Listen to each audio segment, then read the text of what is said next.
Hello with you all! Ang aga ko ang nagising, paano ba namin may naririnig akong ingay mula sa aming kusina? Tingnan ko nga kung anong oras at mag-aalas 6 pa lang pala ng umaga. Nagising nga ako dahil may nagchichismisan, nagbubumba, tilaok pa ng manok. Bangon ko nga at kukuhanin ko ang ilaw sa kwarto, nakita ko ang aking kapatid. Bago pa lang kami matulog, nakita ko yung nakahiga sa sel at nun ko nandiyan na sa sahig. Sabi nga ng mamay na ikot yun ang buong sala sa likod matulog. Kakuha ko nga ng ilaw ay nagpagpag na ako ng aking higaan. Yun nga ay akin na nakasanayan. Pagkakagising sa umaga, diretso ng ligpit ng higaan. Habang ako'y nagpapagpag ng aking higaan, ng kapatid ko nga palang bunso ay tili ng tili. Di mo masabi ko 100% lalaki ba ere? Ano ba naman sa pagkakaiyakin? Tili pa ng tili o na lamang din ang maririndi. Napag-desisyonan ko nga palang sumilip muna sa labas. Magmuni-muni. Maririnig nyo rin pala ang mga tilaok ng manok na aming kapitbahay. Ang mga tanim ng aking tatay. Ganda nga ng sikat ng araw at pagkakalamig pa ng paligid. Ito nga ako at nag-unat na upang magising ang aking diwa. Nag-iisip kung ano ang aking gagawin. Pumasok na nga ako sa loob ng bahay at natatnan ko ang nanay ko na naghuhugas ng plato. Aga nga laging nagigising ang mama. Paano ba na may nag-iipon ng tubig? Huhugas ng plato. Minsan na may maaga ang kanyang linis sa kanyang ine-extrahan. Ihan nga pala ako na magkapinat kaya ako ito nagtitimpla ng aking kape. Habang nagtitimpla nga pala ako ng kape na isipan kong parang pagkakasarap magkape sa labas. Kaya naman sa labas na ako tumambay upang uminom ng kape. Isipin ko ano-ano ang aking gagawin ngayong araw. Hindi ko nga alam kung ba't ko pa iniisip ang aking gagawin ngayong araw. Wala naman akong ginagawa maghapon. Nga ako sa loob ng bahay at natantan ko ang aming galit na pusa. At ang pumapansin at nagagalit na. Singgutom na ang aming pusa. At dahil hindi ko maubos ang aking kape na isipan kong ibigay sa aking kapatid. Ni parang broken. Yung inaalok ko ayaw tanggapin. Tugtugan pa sa cellphone ay pang broken. Kamuni-muni ko sa labas kanina ako'y nautusan na ng aking itay. Dahil sila'y bababa at bibili daw ng pang-almusal. Diligan ko daw ang kanyang mga gulay. Nga wala din naman akong ginagawa ay sinunod ko na. Habang nililinis at nilalagyan ko nga pala to ng tubig ay napaisip ako. Kung nga pala naitanong kung paano ay gamitin at di rin nasabi kung paano to gamitin. Wala naman yung pinipindot para kapag mag-i-spray gumana pag binubumba. Paano aray? Ilang beses iniisip ko naisip ko na nga. Dot ko lahat ng aking nakikita. Ayan, gumana na. Laki ng aking tuwa. Ano ba na may ganyan lang pala kadali? Iniisip ko pa ng matagal. Aking ipinapakita kung paano. Kakatapos ko nga lagyan ng tubig ay ito na. Tagsimula na akong magdilig ng halaman.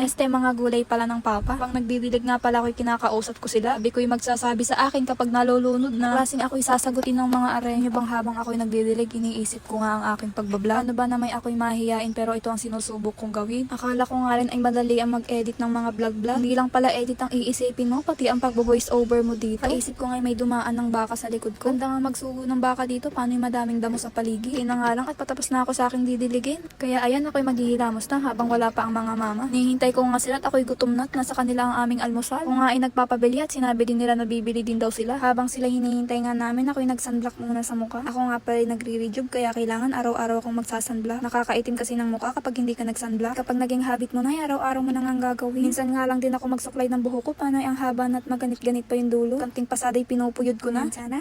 Wala nang nabiling almusal ang mga mama at naubusan na daw sila ng tinda. Naman pinaglutuan na lang niya kami ng pansit kanto. Ang bunsong kapatid namin nahihiya pang lumapit. Ano ba na may saligalig na pagalitan ng aming ama. Wala siguro hindi ko bibigyan, nahihiyang lumapit sa amin. Hindi nga lang din ang binibigay ko kapag nanghihingi. At ilang taong gulang pa lang ito at masama sa kanyang kalusugan. Ito nga ako lagi sa kwarto ko nakain kahit may lamesa naman sa kusina. Paano't mahaba-haba na rin pala ang nagagawa kong video. Dito ko natatapusin ang aking pagbablog. Hanggang sa susunod na video. Paalam!